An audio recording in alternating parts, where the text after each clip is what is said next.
বিশ্বকাপের প্রথম ম্যাচে ব্রাজিলকে রুখে দিয়ে বিশ্বকে চমকে দিয়েছে মরক্কো। এক এক গোলের এই ড্রয়ের পর সবাই যখন ভিনিসিয়াসের গোল কিংবা নেইমারের অনুপস্থিতি নিয়ে কথা বলছে, তখন ট্যাকটিক্যাল দুনিয়ায় আলোচনা হচ্ছে মাত্র 18 বছর বয়সী এক তরুণকে নিয়ে। তিনি আর কেউ নন, মরক্কোর নতুন মিডফিল্ড সেন্সেশন আইয়ুব বুয়াদ্দি। ব্রাজিলের তারকা খচিত মাঝমাঠকে যেভাবে এই তরুণ একাই বোতলবন্দি করে রাখলেন, তা এক কথায় অবিশ্বাস্য। চলুন শুরুতেই দেখে নেওয়া যাক ব্রাজিলের বিরুদ্ধে বুয়াদ্দির কিছু চোখ ধাঁধানো পরিসংখ্যান।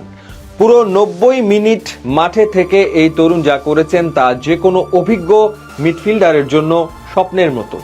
প্রায় 90%-এর ওপর নিখুঁত পাস, মাঝমাঠ থেকে ব্রাজিলের পা থেকে একাধিকবার বল কেড়ে নিয়েছেন।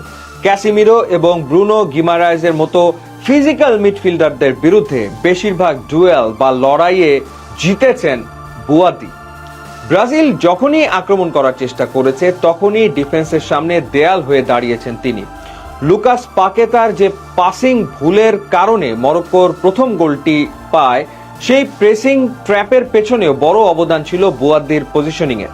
মরক্কো মূলত হাই প্রেসিং এবং দ্রুত কাউন্টার অ্যাটাকে বিশ্বাসী, আর এই ট্যাকটিক্স সফল করার জন্য বুয়াদ্দি হলেন perfect link man.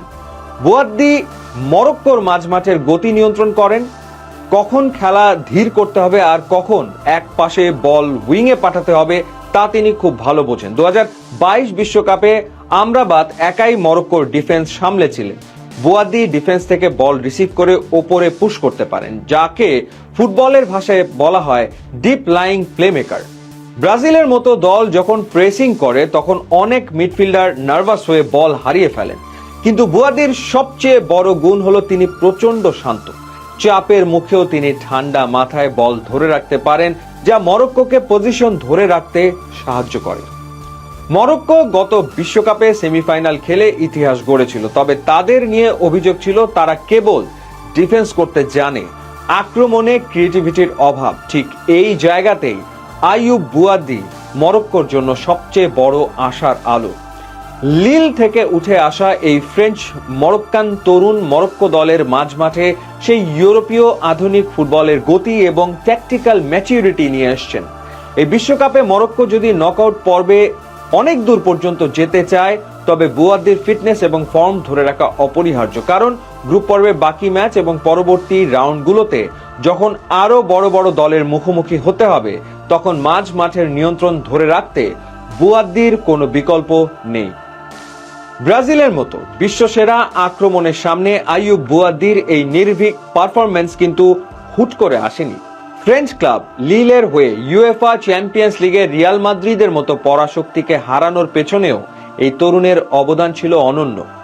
Kylian Mbappe, Jude বেলিংহামদের মতো বিশ্বসেরা মিডফিল্ডের বিরুদ্ধে মাত্র 17-18 বছর বয়সে যেভাবে তিনি মাঝমাঠ নিয়ন্ত্রণ করেছিলেন, সেই অভিজ্ঞতাই আজ তাকে বিশ্বকাপের মঞ্চে এত আত্মবিশ্বাসী করে তুলেছে।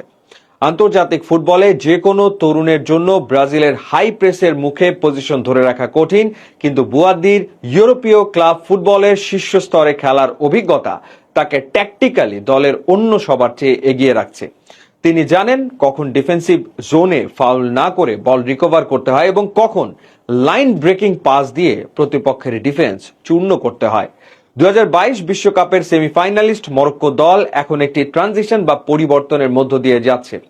অভিজ্ঞ তারকাদের পাশাপাশি দলে এখন প্রয়োজন তরুণ রক্তের নেতৃত্ব। আইয়ুব বুয়াদ্দি মরক্কোর সেই গোল্ডেন জেনারেশনের সবচেয়ে বড় বিজ্ঞাপন, যিনি আগামী এক দশক দলটির মাঝ মাঠের হাল ধরবেন। আশরাফ হাকিমি কিংবা নুসাইর মাজরাউইরা যখন উইং দিয়ে ওভারল্যাপ করে উপরে উঠে যান, তখন বুয়াদ্দি ব্যাক লাইনে গিয়ে ডিফেন্সকে কভার দেন, যা মরক্কোর ট্রানজিশন ডিফেন্সকে করে তোলে নিরেট পাথরের মতো। টুর্নামেন্টের দীর্ঘ পথ পাড়ি দিতে কোচের এমন একজন ভরসাযোগ্য সেনানি দরকার ছিল, যিনি যে কোনো ফরমেশনের হোক 4-3-3 কিংবা 4-2-3-1 এর সাথে নিজেকে মানিয়ে নিতে পারেন। আর এই কারণেই বুয়াদ্দি কেবল এই ম্যাচের সেরা নন, বরং পুরো বিশ্বকাপে মরক্কোর ট্রফি স্বপ্নের মূল চালিকা শক্তি। ম্যাচ শেষে ফুটবল বিশেষজ্ঞরা এক বাক্যে স্বীকার করেছেন, ব্রাজিলের বিরুদ্ধে ম্যাচটি যদি ভিনিসিয়াসের গল্প হওয়ার কথা হয়ে থাকে, তবে দিন শেষে এটি ছিল আইয়ুব বুয়াদ্দির আগমনী বার্তা। মাত্র 18 বছর বয়সে তিনি বুঝিয়ে দিয়েছেন বিশ্ব মঞ্চে রাজত্ব করতেই তার আগমন।